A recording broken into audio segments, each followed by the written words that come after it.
Hello, everyone. Today is November 26th, 2024. I always get very scared when I have to read the data out loud from my computer. It's like I'm going to miss my homework or something. Today, we are doing a class that I have titled A Snake in the Garden, aka Python in Amber Isle. I don't actually know if Amber Isle has anything to do with a garden, but it sounded good as a title for the class. So that is what we're doing today. As the second part of the title of the class indicates, we are going to be talking about Python with the Amber Isle Wiki. So let me grab the Amber Isle Wiki over here. So this is the official Amber Isle Wiki. Uh, you can see this because I have custom CSS. Normally this header isn't here. So in turn off the edit buttons, this is the wiki, and front page doesn't look too exciting yet. But the real super exciting thing is that this wiki launched yesterday, I think, and it already has about 300 pages. So super excited to have this wiki. I think it's a phenomenal example of what a new wiki can look like. But um, one thing that we didn't do with this wiki was put any automated data at the start. And they now want to start adding automated data to the wiki. And since it's an official wiki and we were chatting with the devs, they were so kind as to share with us some CSV data in the form of Google Sheets that they said totally can be public. Go ahead and share it. So this data.csv that I have here, we have permission from the developers to show it publicly, and we're going to use this information to write some automated code for the wiki. So when I got this data, it was not formatted exactly like this. Okay, it came from a Google spreadsheet, and I think a lot of the time when you get data from developers, it's going to be in either an Excel document or in a Google spreadsheet. I think that's a lot more common to have data that way than to have shareable data in JSON format. And unfortunately, JSON is a little bit easier to work with. When you're using CSV, you're going to have to do a little bit more of the work yourself. So today's class is not going to focus so much on editing the wiki, but more processing the data with CSV and working with CSV and using Python to interpret realistic data that you might actually get from a developer, because this is literally actual data that we got from a developer, and how you would work with this data to add content to your wiki. So I have started with some boilerplate code here, which if you've seen previous classes, you know I consider a little bit disallowed. It's a little bit cheating for me to put code prior to doing anything. But the reason that this is totally okay, or somewhat okay at least, is that I've already made a Git repo here, and I've committed this as boilerplate CSV reader. And at the end of this class, I'm going to push this to GitHub. And in the comments of the video, so if you're not watching this live, if you're watching the recording, you should be able to scroll down to the comments of the video and see a link directly to this commit so that you can copy paste this code and start from here if you want. So if you are starting from zero, you can start from the exact same place that I'm starting from, where we are importing CSV. We're going to open a file. It's If you don't want to call your data.csv, for example, if you're working with like 7 different CSV files, you probably would want to call it like items.csv, weapons.csv, clothing.csv, characters.csv, right? Normally you're going to want to have a descriptive name for each of the data files that you have, but since I just have one single data file right now, and to everyone who's watching, except for Galaxy, who's actually going to be editing the Amber Isle Wiki, for most people who are watching, it doesn't actually matter what kind of data this is, right? It just matters that it's data. So this is data. The syntax highlighting for CSV in PyCharm is a little bit wild. Like, so all of the red are the same column except for when they reuse red here. So if we kind of make it bigger, like it's a little bit easier to see the color progression here. CSVs look wild when you open it in PyCharm, and I kind of hate it. But this is I haven't cared enough to change it. So, and I might even have an extension that's providing this for me. So I might have opted into this. So this is the CSV data. So you can see it starts with the unique ID, which is the bracelet, coast bag, coast hat, or the hat that you wear at the coast, right? So these are the internal IDs, and a player probably would not care about these. However, the wiki might care about these because this makes for a great primary key for the cargo table, because you could see a universe in which there is like a swamp bag, which is called Swampy Satchel, and then there's another character called Example Item who has an ability to disguise self as Swamp Bag. and that might also have the display name Swampy Satchel. So you might have two things with the same display name because one of them is pretending to be something that it isn't, which is totally an inside joke about the example character, which is a dragon disguised as a flower. So UID, if you see something called UID, you're probably going to want to use that as your primary key in your cargo table. What does primary key mean? You do not need to worry about that right now, but it's a good thing to include in your table. And I would probably call the field something like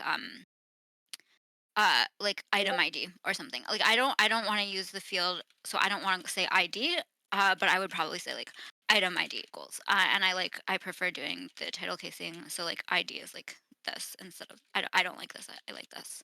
Um, Anyway, so the item ID is something that we're going to care about. And in your game data, when you are seeing a spreadsheet like this, it's very likely that there's going to be some kind of unique ID. That is how the game refers to the item internally. And having an ID like this is very helpful because, again, friendly names or display names can collide with each other. And also, you can have internationalization. So um, you might have you might have hat in English and you might have sombrero in Spanish. So uh, we are going to parse this data a little bit using the CSV library. CSV is one of the Python standard libraries, so you don't need to do any kind of like pip install for it. It just comes, and as long as you're on like a modern version of Python, you should be able to just copy this and run it in your own interpreter. I don't think we're going to use any non-standard libraries. Well, it depends how far we get with actually saving to wiki. Um, right now, I'm more concerned uh, about parsing the CSV, and saving to wiki is a little bit separate. So. For those of you who don't know, excuse me, there is actually another course, another wiki class, excuse me, about Python. The title I think is called Python Not Included, and it was a class that I did with the ONI Wiki. And in that class, we go over how to create a new project in PyCharm, which is very important because that's how you get to this place, right? The PyCharm is already open. We already have a project here. I've already committed it to Git. Normally, that's stuff that I'm going to do inside of the class, but since this is the second class that I've done on the topic of Python, I didn't want to redo that. So you can watch that other video called Python Not Included, and I'm sure we'll have a link to that in the video description to see how do you get to this point in PyCharm. And that video also should talk about how to save things to wiki. So the part that we're missing is how to parse CSVs. So today is going to focus on how to parse CSVs. So when you are parsing CSV data, there's two main options, or maybe there's three main options that you can do. The first one is that you can just like you can read all of the lines and then you can split the lines by comma and then hope that there was no escaped comma anywhere inside, right? Because if this field is like there's quotes around it and then there's like three commas here, that's still one column, right? Because you have like the quotes and you have and then we could like even make it worse and put like an escaped. Uh, what I don't know what the escape character is for quotes. Um, with escape characters and quotes and stuff, you can get a lot of like really unhappy things going on in your CSV. And that makes it very hard to just take the line and split on comma. But for a lot of game data, I bet there are no commas anywhere in your data. So you can actually do the very lazy option and split by comma and then index into each thing based on the column positional uh, like index of the data. So this would be like this is column 0, column 1, column 2, column 3. One reason that's bad is that the CSV could later be edited and they could add a column early on and then suddenly all of your indices are off by one and you've got to maintain the whole thing and it's kind of a nightmare. So even if you're like, "Oh, do I really have to use this whole library? That's confusing. What is a reader? I don't like any of this." I do recommend to use a library for parsing your CSV because uh, stuff can change. The other option that you can do though, instead of using CSV, is that you can use NumPy. And normally, when I'm writing code for myself, I do use NumPy. I prefer NumPy over CSV. Um, the preference is really because I'm just more familiar with NumPy than I am with CSV. But NumPy, I think, is a little bit scary for some people to hear. They're like, "Oh my god, NumPy is like real data science." And I want to keep this as comfy as possible, so I'm going to use CSV instead of NumPy. If there's interest in the future, I could do another class if there's another wiki that has CSV data that they need parsed. I probably wouldn't want to redo it on the same wiki. I'd like to use a different example, but I can do an example that uses NumPy. But today I wanted to keep it a little bit chill. We're going to use the easier library CSV, which has way fewer features, and that's where we're just going to do that instead. Um, so we open the file, and then we create this reader, and then for row and reader, print row, and then we close the file. So this is just boilerplate code. Okay, you should be able to read it and kind of understand why it works, but you do not need to know how we got to this place. Okay. And the reason that you don't need to know how we got to this place is that it's committed in the Git repo for this class, and it'll be linked in the video description. So let's run this. Okay. So this actually runs, like this code runs, and it prints all of the rows. And so if we let's just print row, or let's do this one time. This is like a very lazy way to do it. This is the laziest way I've ever gotten the first row of something. So this is just the first row of the data. Okay, so you'll notice that the first thing in here, this is a dictionary, right? It's surrounded by the curly braces. We have an open curly brace here and a closed curly brace here, and then we have the UID is bracelet. So how are we getting this UID as bracelet? So we're assuming, okay, and this is maybe not an assumption that you can always make. So you may have to do some of this yourself, because it's possible that the data that you get from the developers won't actually have column names. Okay, so what would we do if the data looked like this, where the developers just know their column names and they didn't show you the column names and you have to just guess? Well, then what I would probably do is I would say like ID, and then I would guess that, okay, the next one is probably going to be like display name, and the next one is uh, kind, and then I would probably say like bool one, and then I would just like, I'd have no idea, right? So you would have to create your own labels if there are no labels, okay? Because this library assumes that labels do exist. And that's probably the biggest thing that could possibly go wrong, is if you got data from the developers that didn't have column labels like this. And that is something that can happen, right? When people are making games, they do what works, and they're not making data for you. They're making data to use internally. And unfortunately, the truth is that sometimes the data to use internally doesn't include column names. But here, fortunately, we do have column names. They're fantastic column names. We can tell exactly what's going on with pretty much all of this. I'm not, I mean, I can't tell all of it because I don't actually play this game, but I'm sure that a player of the game can tell exactly what's going on. So, what is between the column names and this first row of data? Okay, so this is like the only thing that exists right now is, and I'll put it in here so it's slightly easier to see too. Okay, so between these column names and this row of data, what do we have? We have that the UID has a value of bracelet. Okay, and then the friendly name has a value of slightly circulate, so slightly circlet, slightly circlet, and then the descriptives has a value of discipline stylist, and I think that might be two separate descriptives. I think it might be discipline and stylist. I'm not entirely sure. This is where you're going to have to use the fact that you actually know about your game to decide what to do with the data. Using game is false. Appear in lists is false. Market available is true. Market price is 100. Craft slot 1 ID is wood, etc. So when we go to the next one, we're going to have the UID is Coast Bag. The friendly name is Seaside Satchel. The descriptives are Discipline Stylist. The use in game is true. Appear in list is true, etc. Okay, so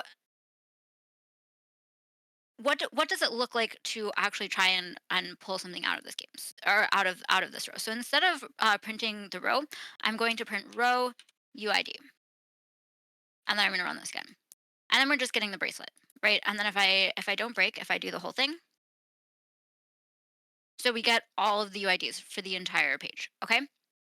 So now what I want to do is I want to construct something that looks like wiki text. So I'm going to make a constant here. I'm going to say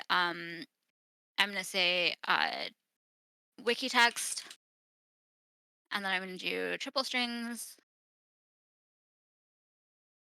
So in wiki text, open brace and closed brace is like a special thing. Okay, so like this is how you do a string format: is you put like name of variable here. So if you want to escape, if you want to print a literal, uh, if you want to print a literal open brace or a literal string closed brace, you put two of them. So Wikitext needs two literal open braces to open a template, followed by two literal closed braces to close the template at the end. So in Python, we end up printing four, and it's not our favorite thing to do, but that's what you do. So get super used to typing four curly braces to open a template and four curly braces to close a template. That's just what you got to do when you're doing a Python format string. So I'm going to call this clothing info box is going to be the name of my template. And then I'm going to make a field, and I'm going to say UID equals uh, and then like I said, this is how you with these open braces is how you format something. So now instead of printing uh, the UID in the row, I'm going to print wikitext.format. Okay, and then let's run this. Okay, so what have we just done? We've just made a bunch of wiki templates, right? Like this is what you actually want to save to the wiki. I mean, sure, we're gonna have like a few more fields than that, but this is pretty much what you want to save to the wiki. So I would say that at this point, you have working code that you can use to create wiki pages, right? You might want to do something like you might want to have a wiki client here, and you might want to save something every row. But in terms of generating the content that we need to generate, we're basically done, right? So I can let me also make like display so that we can show a second one. And then so inside this format, I'm going to, and I'm going to make a commit after this. I'm just going to, uh, I have the open parenthesis here, close. This is so that it's a little bit easier to see what's going on, so that there's a little bit more white space happening. And then this friendly name, I'm going to copy from here, and then I'm going to write row. Okay, and then let's run this. So this is great. This is great. This is like our entire info box is all we're gonna have to do is make sure, and so we do have to make sure that these are in order, right? Okay. So what happens if I do this? Right? This is not what you want. So you've got to make sure that you're capturing the rows in the correct order. So if you want UID first here, then you put UID first here. If you want the display, aka friendly name, then you put display second, and then you pull out the friendly name. If the next thing that you want is, and then let's say craft slots. Um, so so craft slots. You know what? I want to make a commit now. So let me just make sure this is still working. Okay, so I'm gonna make a commit, and then we'll talk about craft slots. So I'm gonna go here. I'm gonna say get status. Looks good. Printing each template exclamation point. Oh, I think it is okay. I don't know if exclamation point is a special character here. Okay. So we're printing each template, and that means that this is like now a checkpoint because I made a commit in the get history. This is now a checkpoint. You'll be able to see it in the repo history once I publish the repo after this class. So let's talk a bit about the craft slots. Okay, because there's a couple ways that this can go, and it depends on what your goal is with the wiki, right? So we could say craft slots equals, and that's probably what I'm going to want to do, is I'm probably going to want to say craft slots like this, okay? And then what I'm probably going to want to do is I'm going to say like, okay, so if we look at the data here, if we look at like so the highlighted ones here, right? Okay, so everything, it looks like everything has a craft slot one, right? And everything has a craft slot amount, a first craft slot amount. Uh, but not everything has a second craft slot, right? So some of these are going to be empty, and we need to make sure that we're handling this in an appropriate way for the wiki. Okay, so one option that we could do okay, is that we could say so this is I'm now going to create the craft slots uh the craft slots value. So I'm going to say row ID. Um, well, I want to make a template here. So I'm going to say like, what do I want to say? I don't want to do this here. I'm sorry. It's hard to deal with one to many data. So I'm going to say craft slot value, and then I'm going to say like, um,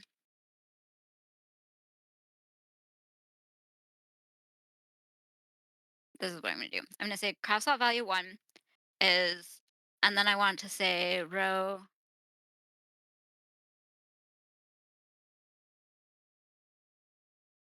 Do you guys understand what I'm doing right now? Question in chat. What am I doing right now? Does it make sense? And I know I'm left out a plus sign. One amount. Cool. I need a close quote. I need a plus here. Okay, Galaxy understands. That's the important part. Okay, so let me make a two and a two and a two. And then we're going to duplicate this again. And we're going to make a three and a three and a three. Okay, and then what I'm going to say is I'm going to say craft slot value one plus new line plus value two plus new line plus. Okay, so let's see if I did this right. Okay, so it looks like I did this right. Um, so for this spooky wings, we've got a list of craft slots, and each one has a sub template. So when I said, "Does anyone know what I'm doing? What am I doing?" The answer is I'm making a sub template that is going to be multi-instance this way, right? So this is a multi-instance sub template of the clothing info box. So each craft slot, and I'm pretty sure some people in the class right now have done this on their own wikis, and I know that I've helped several wikis do something similar to this. And I have a very long blog post that is slightly meme about, uh, yeah. Here's a link to a slightly meme blog post about this. Um, so this is basically what I'm doing. So inside the craft slot, we would probably store this to cargo, and then we would save. We would display a list item inside of an unordered list, and then we would use some sort of CSS to style it very pretty. Something like that, right? So the output that we'd get, and I'm just going to show like wiki text right now, we would probably want to get something like fiber x5. Well, let me show one that actually has all three slots. Um, well, okay, we'd probably want something like stone x2 and then like fiber x2, right? So if this is what we were representing, that's what we want to display. But okay, so there's a huge problem here, and I've done like all of this work now ever since I started talking about craft slots and how we would display them. This is actually not what I would recommend doing. Okay, I don't think this is what you're going to want to do. And why is that? Because sometimes the craft slots are empty. And so that's why I like made a big deal of like highlighting this and how many rows are actually highlighted when I select this editor, right? Most of them don't actually have all three craft slots. And we're going to create all of these sub templates that are not actually needed and that have empty data in them. So, in addition to formatting data, a really important thing to do is recognizing when you should format the data and when you shouldn't. So, I'm going to do a quick commit here. And I'm going to call this like example of how not to do optional arguments. Okay. This is not what you would want to do. Because you don't want to get, and let me run this again. So, you do not want to get this like empty argument and then a zero here. Like you could technically, if you really wanted to, you could deal with that in wiki text probably where you could like when you're doing the craft slot, you could check for the presence of a first parameter, and if it's not empty, then you do, I mean, if it is empty, if it is empty, then you do nothing otherwise. But we're still like, we separated this with slash n. Okay, so maybe you don't separate with slash n. Maybe you just do it like this, and then you get rid of the slash n here. And if you did get rid of the slash n, like, you could work with this if you absolutely had to. But it's extra work for you on the wiki. And generally, okay, and this is very important. Generally, if possible, you want to do more work in Python and less work on Wiki. So you want to clean up your data before sending it to the Wiki. You want the Wiki to be as simple as possible. And there's a few reasons that that's important. The first one is other people, right? Other people are editing the wiki. And if there's weird artifacts because of how you parsed the data in Python, that's going to be confusing. And people are going to get turned off of editing the wiki. They're going to say, oh my God, I really wish I could edit the Amber Isle wiki, but I just don't understand what's up with all of those empty parameters in the craft slots. And like, how many empty parameters should I put? And how do I know if it's empty, and where did they come from, and why is it like that? I don't understand, right? People won't understand what's going on. And or they might think like, oh my God, this is a mistake. Like why is it like this? There must be another craft slot that's supposed to go here. And they'll go hunting through the game and just trying to fix this mistake because they think it's a mistake on the wiki. Turns out it wasn't a mistake, but it does look a lot like a mistake. Another smaller problem is that also people might clean it up. They might say, okay, well, these craft slots clearly aren't doing anything. Maybe they do understand what's going on, so they clean them up, and then your script just re-adds them, and then they're like, oh my God, and then they clean it up again, and then your script re-adds them, and then they're like, I hate this place, and then they stop, then they stop editing because their quest to clean up the data didn't work. So reason number one, other people. Reason number two is you, because you might forget why you did this in the future. Or when you are editing on the wiki in 5 years, you might forget that there's a possibility to have this null case. And you might be like, why am I checking to see if parameter one is null? There's no reason to do that. And then you'll just throw it out when you're refactoring to do everything in Lua, and the code won't work the same way anymore. And you just broke your entire wiki. Congratulations. So, for both other editors and also future yourself, who I do consider to be another editor, like when I'm thinking about doing things for other users, I consider future myself to be also another user, right? Clean up your data in Python. So, all this to say, how can we do this in a way so that we don't create any any unwanted extra data? So, I'm gonna start out by saying craft slot text equals, and then this is going to be similar to above. For open braces, for closing braces, they'll get reduced down to two. And then I'm going to say craft slot. And then I actually probably want this all in one line. And then I'm going to want the first parameter here. And then I'm going to want the second parameter here. And I put a little bit of white space here to make it a little bit easier to read because I think this is kind of hard to read. The white space isn't required. It's a little bit up to you how you'd want to do it. Okay.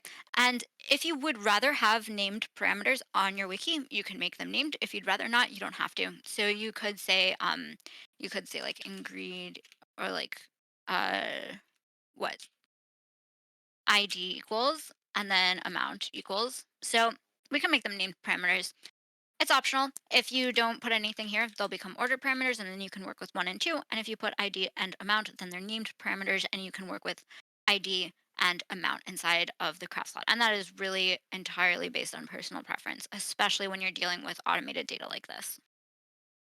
So I sometimes do prefer working with ordered parameters just because that means I have to type less, right? I type a single number instead of typing an entire word. But do whatever you're comfortable with. So for now, just for added clarity in the class, I'm going to write ID and I'm going to write amount, and then this will be ID amount ID amount ID. Oh, and there's a fourth one. I didn't even notice there's a fourth one. So there's like one in the entire thing that has a fourth one, right? And then what's going to happen when the devs go back and then update the spreadsheet to have a fifth one, right? So uh, the answer is that's when you say, "Oh my God, I need to work with NumPy instead of CSV library." But it's cool. It's cool. So we're going to now delete all of this code. We don't need that code anymore. And here, what I'm going to do is uh, a little bit magic. Okay, so I'm going to say craft slots. If you've worked with Lua, okay, if you've worked with Lua before, then you might know that in Lua, if you have an associative array or dictionary, those are synonyms, associative array slash dictionary, you use curly braces. Okay. So like UID bracelet, right? Also in Lua, if you wanted to write like bracelet, comma, coast bag, comma, coast hat, uh, that would also be the same. You'd also use curly braces. That's in Lua, okay? In most programming languages, and Python is one of the most programming languages here, if you want a list of things, you make an array. And an array is not the same as a table or a dictionary or an associative array. They're different, okay? Different from each other. An array is an ordered list of things, and you use square brackets to declare that in Python. So dictionary, open braces, open close curly braces. That's what I meant to say. Dictionary, curly braces, list, square braces. Okay. So in this case, we're going to make an ordered list of things. Okay. And then what we're going to put over here is we're going to do craft slots dot wait, that's not Python. We're doing join craft slots. So to me, this is one of the more confusing syntaxes that Python has. Okay. But and you can if you're confused about this later, ask ChatGPT what the right syntax is. Okay, this kind of simple like how what is the right syntax to do X. ChatGPT is great at that kind of syntax question, and you can it reduces the burden of how much syntax do you have to remember, especially when you're switching between programming languages. So we're going to join all of the elements of craft slots together on an empty string. Okay. We could also put a new line here, slash n for new line. We'll do an empty string. I think an empty string is going to give you a slightly better result in the wiki rather than having a new line. But I mean, you could also do a new line. You'd probably, I mean, this is one case where a new line is probably going to be safe to do, and it might be easier for your editors to read. So you might want to do a new line. Generally, when you're joining together wiki text, though, you're going to want to use uh, just an empty string. Okay, so what we're going to do next is if row craft you know what I want to okay so now I want to say for I in range 4 is that what yeah I think that's what I want um so I I don't remember if I have to check for empty string or non-null. I think it's empty string, but if this doesn't work I will change it. um so then I want craft slot. Whoops, I need a space plus I. Let me just make this a little bit clearer. Um, name. So okay, so the for this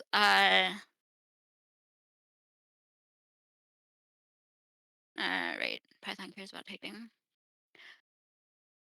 Okay, and then this is going to be amount. And this is amount name. Okay, so I'll continue writing code in a sec. Uh,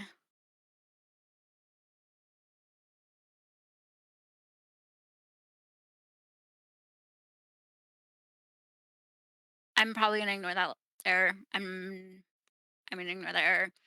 Okay, so for I in range 4, so I equals 0, 1, 2, 3. I want to, so for I equals 0, I want to look at these two columns, okay? I want to look at the craft slot 1 ID and the craft slot 1 amount. And when I equals 2, I want to look at the craft slot 2 ID and the craft slot 2 amount. When I is 3, I want to look at the craft slot 3 ID and the craft slot 3 amount. This is very much a tongue twister. When oh, there's 4 of them. And then when I is oh, it's plus 1. Oh my goodness. Okay, so I want range 4, and then I'm going to say j gets string I plus 1, and then we're just going to write j because Python is 0 indexed, and this spreadsheet is 1 indexed. Okay, uh, so in Lua, you can simply concatenate a number with a string, and that is totally fine. Python cares about types, so we do have to convert this we do have to convert this integer to a string in order to be able to concatenate it like this. And then and then this is like, if this is not the empty string, then we want to append, and then we want to do craft slot text dot format row ig name row amount name. Uh, and let's see if this works. Yeah, this seems to work. Okay, so let's explain what's going on. So first of all, these errors, I literally don't care. The code is working. I'm sure there's some thing I'm supposed to do. Like the CSV library is unhappy because it doesn't have a guarantee that this actually exists in as an index of this row because I'm not using correct typing. I'm sure that there's a way to fix this. Uh, it's working, so I don't actually care. So the squiggly underlines don't 100% of the time mean that something's wrong. Like often, okay. So quick lesson about PyCharm: green squiggly underline. Okay, so if I have like green squiggly underline, that means that there's a style convention error here. Okay, there's no syntax error here. This is not a syntax error. Green squiggly underline does not mean syntax error. It means style error. You can fix all style errors in your document all at once by pressing Control Alt L, I believe is the default hotkey. Control Alt L to fix every single styling error in your entire document all at once, and all of the green underlines should go away. Alternatively, you can say like, oh, that is there because there's too much white space, and then you can get rid of the amount of white space and make the green underline go away. So green underlines, are they important? The answer depends on what kind of project you're working on. If you're working on a large collaborative project with many team members, yes, green squiggly underlines are bad and you don't want them because you don't want to be changing the code style with every single commit. If you're working on a project for yourself and no one else, green squiggly lines could not matter less. They are totally unimportant if you're working by yourself. So the it's not necessarily a matter of opinion whether they matter or not, but it's a matter of your circumstances whether they matter or not. So I prefer to follow the style guide in all of my personal projects. I don't like having style mistakes, so I just press Control L very frequently. I rebound Control L, so I press my personal hotkey for auto styling the entire document. I press that pretty frequently. On the other hand, yellow underlines like these ones mean that there's an actual warning from the library and it thinks that something is probably wrong. Most of the time is right, okay? Most of the time, yellow squiggly underline means like something's not right here. Like it expects to get a string and it's getting a number. I bet you're trying to like concatenate those two things. Like, okay, so like if we just got rid of the string, if we got rid of this two string here, then see how the J here gets yellow underlined? That's that's a correct warning. Like it should be warning us about that because if we try to run it, we're going to get an error, right? You can't run code that has this type mismatch. So normally it's right. Um, in this case, for CSV, I I think it's just going to warn you sometimes when, and you can ignore it. So yellow underline, like if you see it, you should be like, is that right?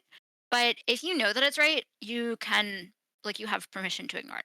On the other hand, red underline, yeah, so we have like a red underline here, red underline here. Red underline is a syntax error and it's not even gonna run, right? It doesn't even start it just errored on parse because I have a syntax error here because I deleted the parenthesis. Or if I like delete this closing quote here and then I try to run it again, like this is not okay. Like it doesn't even know how to parse the document because the character is missing. So red underline, you always have to fix. Green underline, you can ignore if you want to. Yellow underline, most of the time, it does mean an actual mistake and it is correctly foretelling of doom to come as soon as you run your code. But sometimes it's going to be fine. I did not intend to talk about that this class, but here we are. So we're ignoring these yellow underlines, and let me run the code again when it actually works. And so I want to then explain to you what's going on here.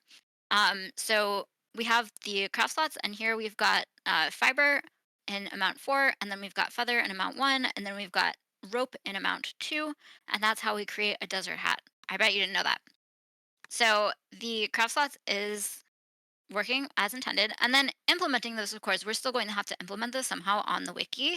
And probably what we're going to want to do again is you're going to want to have a cargo stored to some kind of crafting table where you've got a var define that is initiated before you start expanding this template so that you can say that like okay these are the crafting slots for desert hat and this is we're currently in slot 1 and you might want to use like an incrementing index. There's in the default loadout wiki there's now a template called iter, iter. Let me link that in the chat so that it goes in the video description later.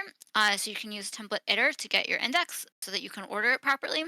And then you would say that the name of the crafting slot is fiber and the amount is 4, or the ID is fiber and the amount is 4, the contents is fiber and the amount is 4. Material is fiber, amount is 4. Whatever you want to call that parameter, you can call it. And then presumably you'd be able to join this to another table that talks about what properties does fiber have. Maybe it has a cost per unit. Maybe it has a weight per unit. Maybe there's a location that you can find it in. So you'd be able to join those tables together. So that's wiki stuff. We don't care about wiki today. We just care about formatting CSV. So how do we get to this? Oh, and then the other part of it correctly formatting is that over here there's only one, which is exactly what we wanted, right? And then what would happen? So I'm I'm asking this rhetorically. What would happen if we increase this to 5? Right? This is not going to work because we are right now. We're assuming. Okay, we're making an assumption that this exists. Okay, so in Lua, and I'm making comparisons to Lua because I think that more people have experience with coding in Lua on a wiki than with Python to edit the wiki. So in Lua, this is fine. Okay, you can just assume, you can just say like any associative array has any key, and I'm just going to find out what the value is. And if it's not in the value, then if it's not in the array, then the value is going to be nil. And that's how it works in Lua. And that is not how it works in nearly any other programming language. In almost every programming language, the key actually has to exist in the array. Why didn't that error? I see. So CSV library just lets you do that. Oh, never mind. Yeah. Okay. So CrossLot 6 ID does not exist. I don't know why it didn't fail for 5. It should have failed for 5. Why didn't it fail in 5? Is there actually a 5? Oh, there's actually a 5. Holy shit, there's actually a 5. I didn't notice that. So, great. This is why we test things. So yeah, so this is why the like expect an error types of tests exists when you're doing unit testing because maybe you like didn't notice that there's crossout 5, so we actually do have to go up to 5. So crossout 6 doesn't exist, so we can't just make this like as big of an integer as we want to, right? We need to actually match what exists in the document, which apparently is 5 and not 4. So cool, great, fantastic. um so if you anticipate that the developer may add a sixth slot one day and you don't want this to depend on there being exactly 5 slots. I'm sure there's a correct way to do it with CSV to check if a key actually exists. You could use a dot get. You could say like you could make this a while loop instead, and you can say like while the array dot get whatever is not none continue, etc. We're not going to worry about that for now, but you don't you it's possible to not hard code this if you don't want to. Um but you can't what you can't do is just like randomly set this to like a very high value. Like it's you can't do that. You would have to do something special if you wanted to get around it. Um or like have the number of columns that it's checking be automated. Anyway, so what are we doing here? We're I is going to go 0, 1, 2, 3, 4. So let me add a comment. This is going to be 0, 1, 2, 3, 4. And then J is going to be I plus 1. So that's going to be 1, 2, 3, 4, 5, which is what we want. And this is a string, so we can concatenate it together. So this is going to be like craft slot one ID, and then it'll be craft slot two ID, etc. Um, and then this is going to be craft slot one amount. And then we are checking to see if this value actually is in the CSV, because the CSV library will give us an empty string if it's not. So the ID name, right, is craft slot one ID. So if and I'm making another assumption here, which in this spreadsheet, I think it's safe to make this assumption. But if you need to do some additional validation, this assumption might not be safe to make, and you might actually have to make an additional check, which is that I'm assuming that if this key exists for some value of j, then I'm assuming that this is also going to exist for the same value of j. Right, so I'm assuming that it's being added in pairs. If that's not the case, you may need to do some additional special handling here, and you may need to say like, uh, and row amount. Whoops. Right, and because as a CSV library has detected that that's a numerical type, I think it's putting unless I don't know the spreadsheet. Yeah, so the spreadsheet is putting in. I don't remember if it's zero the string or zero the number. Anyway, I think it's zero the string. So I think we would want to do this. So you may need to like you may need to check both of them or empty string, whatever. You may need to do some additional validation here, but we don't. So I'm going to keep it simple. So then in this list of craft slots, right? So if it exists for this value of I, then in the list of craft slots, I'm appending another one. Okay, so append. In JavaScript, it's dot push. In Lua, you would be like, in Lua, you would say like craft slots. I didn't mean that. Oops. That's how you do it in Lua. Is like that. No comment. Uh, Same thing. And then we're taking this craft slot text, and then we're formatting in the this parameter, this argument, the name of the name in the CSV of the ID, and the name in the CSV of the amount. And then we're going to substitute those into this template.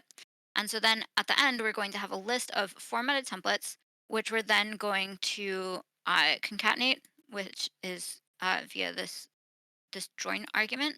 And we join the craft slots together, concatenate them, and then this is another text that we're formatting into, which we format into here. So I want to pause for a sec and see if anyone has any questions.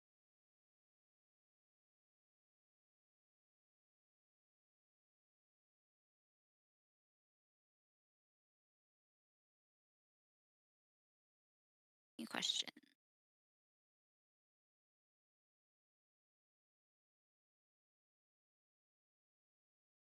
Good so far? Okay. So um do you guys want me to well let me make a commit now, no matter what, because I definitely want to make a commit.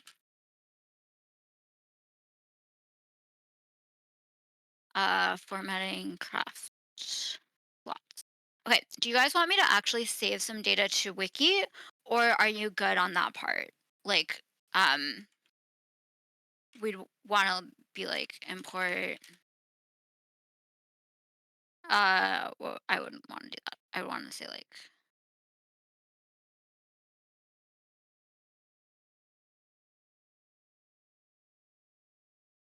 uh, oh, I need to install it. Yeah. Okay. So let me. So I'd install MW Cleric, and then after I install MW Cleric, which will take a second, has a bunch of dependencies. Done. Done. Okay. So now if I press Alt Enter here, now if I press Alt Enter here, then I can import this. Um, and I'm gonna need to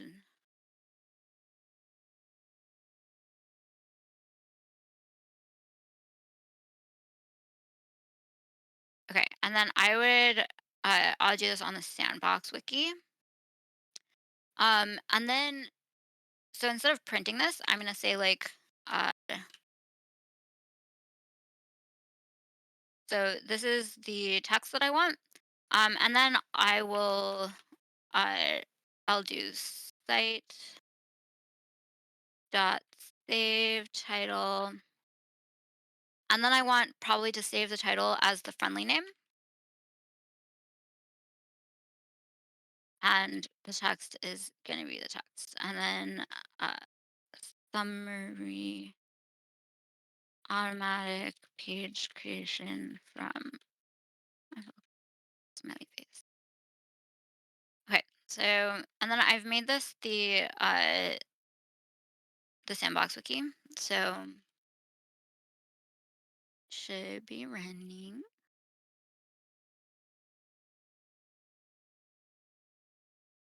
Is it running? It's not running.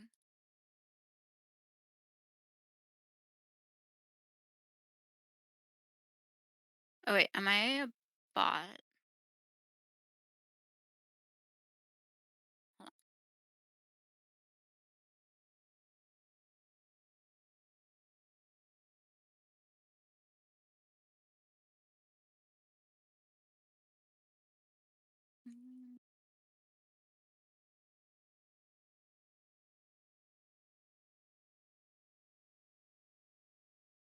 on. Whoops.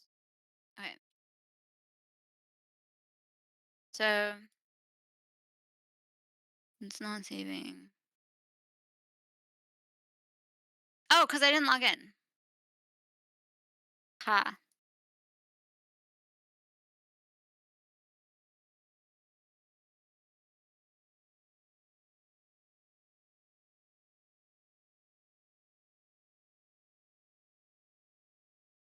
Mm-mm. Did I do something else wrong?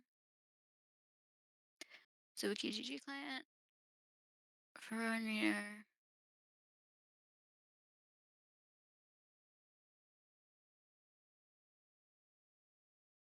Mm.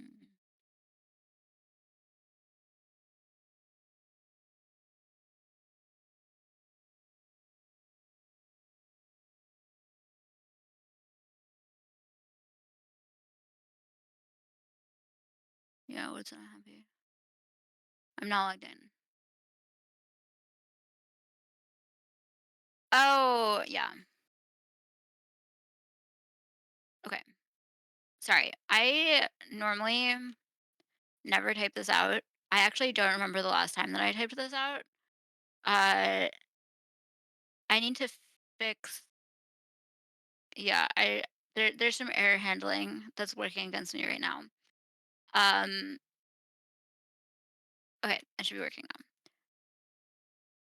So I literally only ever copy paste that line. I do not ever write it out. So now we can look at the Sandbox wiki, and you can save anything you want to the Sandbox wiki. Totally fine. And we've got our clothing info box saved to the wiki. Obviously, if we go here, nothing's happening, right? Like nothing. There's just nothing because we haven't written any code on the wiki. So writing the Python code is only half of it. You also have to write the wiki code. Um, but if we look at the recent changes, we are like saving all of the pages. And so for in terms of Python, pretty much the only thing that's left to do in the script is well, okay, so there's kind of two things. So the first thing left to do in the script is to fill out the rest of the fields, right? Because right now we're saving like three info box parameters, and we probably do care about the descriptives. We probably do care about market available, market price. We might care about like inventory available. Like these these fields probably matter. So we'll probably want to like add a lot more parameters here, right? Like this might end up getting like this tall or something or even taller. And we're going to want to also format more things here, right? This will get to be a long list of several things that we're formatting together when we put it into the wiki. But that's kind of more of the same, right? So what we've done is pretty much the core of what needs to happen, right? We've read in the CSV and we've read uh, we grabbed like the UID, we grabbed the display name, and then we grabbed some data that is one to many, and we had to handle it in a special way to make sure that we don't get empty fields in this craft slots. So then to save to the wiki, what we did is, and I literally always copy paste this code from somewhere else, and I recommend that you do the same as well. That's why did not write it correctly the first time. So pretty much like this that I'm highlighting right here, this is also boilerplate, okay? And this will be in the most recent commit in this repo when this repo goes up. So if you're watching the VOD, you can look in the YouTube comments.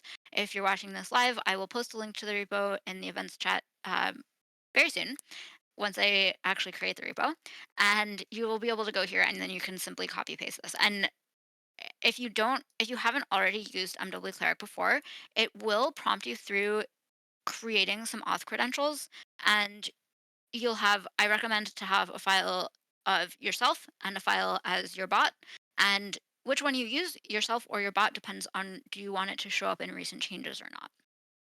And I think it's generally polite to do a couple edits as yourself so that other users on the wiki know what's going on, and then finish it as your bot so that you're not spamming 10,000 edits into recent changes. In this case, I mean, if you're doing under 100 edits, you can even just do the whole thing as yourself, and like spamming 100 edits in recent changes is kind of whatever. Spamming 1,000 edits in recent changes, and then you may not want to. It's also polite to our IRC feeds if you spam thousands of edits as your bot and not as yourself, because uh, we don't want to log thousands of bot edits. Um, and if you need a bot account, you can ask WikiGG staff for help with that. But always try to do a couple as yourself, and then switch to your bot at some point. And I should really have support in MW Cleric for like do X edits as me and then switch to my bot automatically being handled for you. I don't have that. If someone makes a ticket in the repo, I may get to it. If anyone wants that functionality, it's open source and you're welcome to, and I would be happy to merge it. Um, so this is boilerplate code that you are going to want to copy paste from somewhere. Don't memorize this. There's no reason to memorize this. You should copy paste it. If you don't know how to set up a bot password, uh, bot passwords, I have a blog post about that as well, and that'll go in the YouTube description too. And so then, what do we actually do for saving the page? This is just logging. Like this line is not important. I mean, it's useful. It's useful to see it. It's useful for debugging, but it's not needed. This is the line that we save, and then there's two methods here. Okay, so site.save, site.save expects a page object, and since this is just a string, we use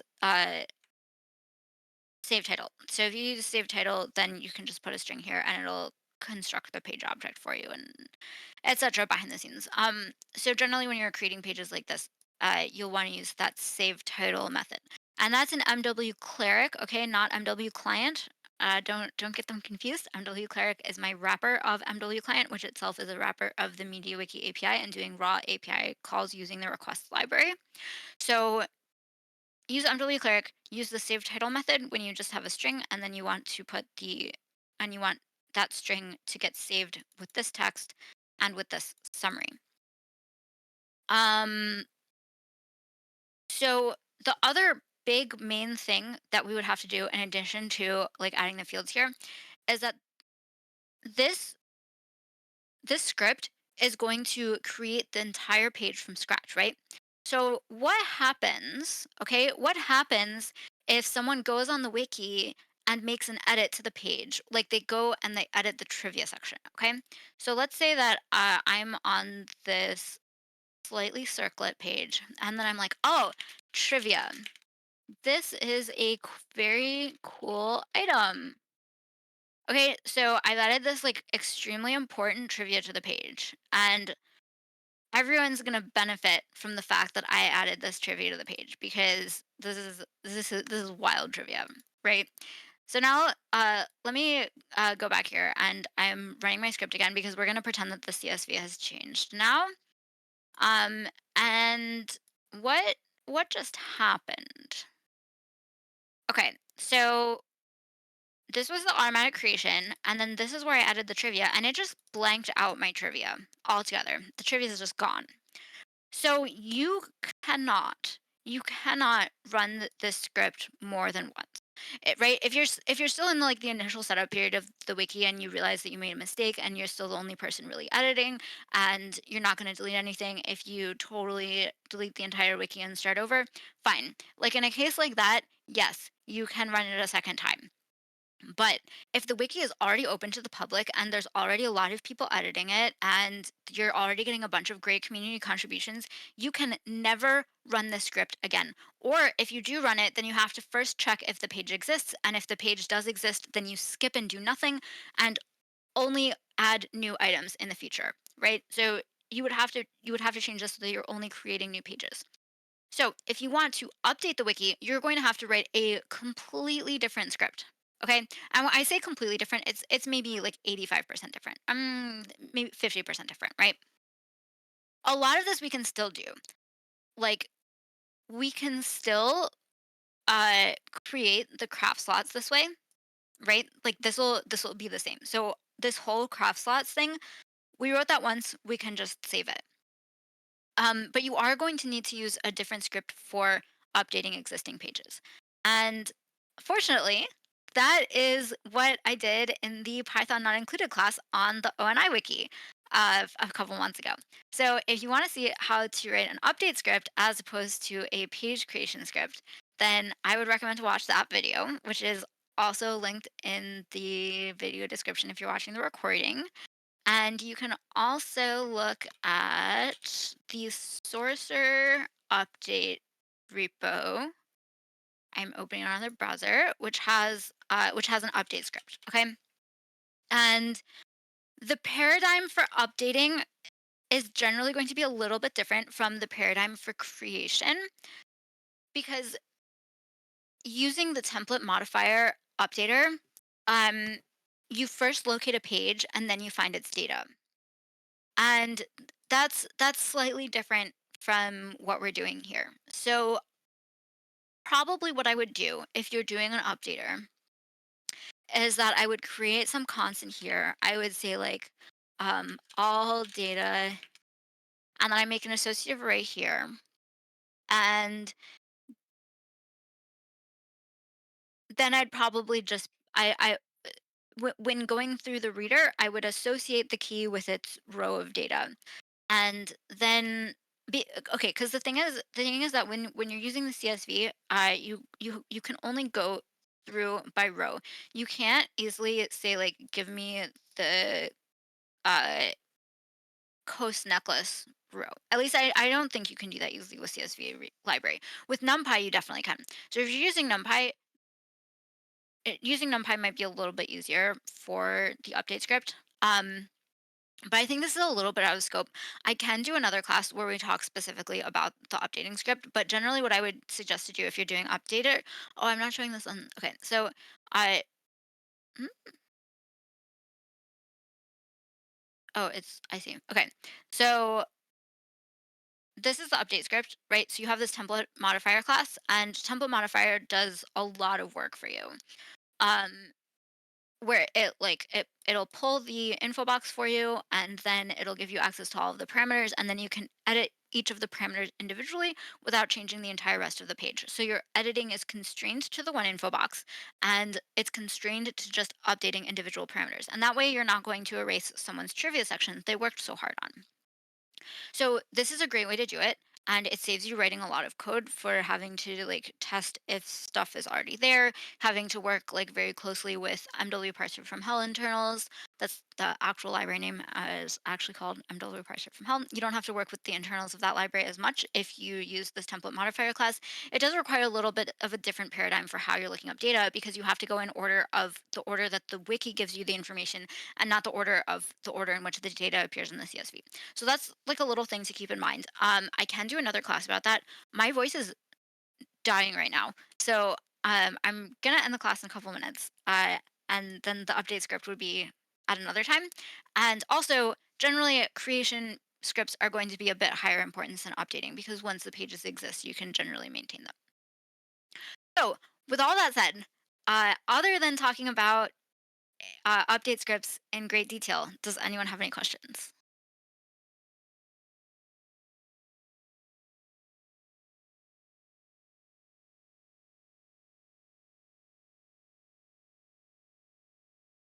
Galaxy, do you feel? Oh, you're typing. Great. Do you feel like you will be able to take this code once it's on GitHub and turn it into pages on your wiki?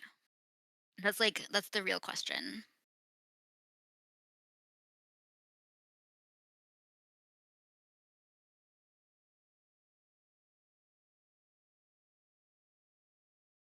All right, that sounds good to me. So, okay, thanks guys for watching. This has been the Python with Amber Isle wiki class, and we talked about how to read through CSVs, how to create pages on the wiki, and a little bit about the differences between creation and update and why you have to be careful about it. But if we do talk in depth about update, you'd either want to watch the Python Not Included class from the ONI wiki a couple months ago, or perhaps I'll do another class about that in the future. So thanks everyone for watching, and I will see you next time.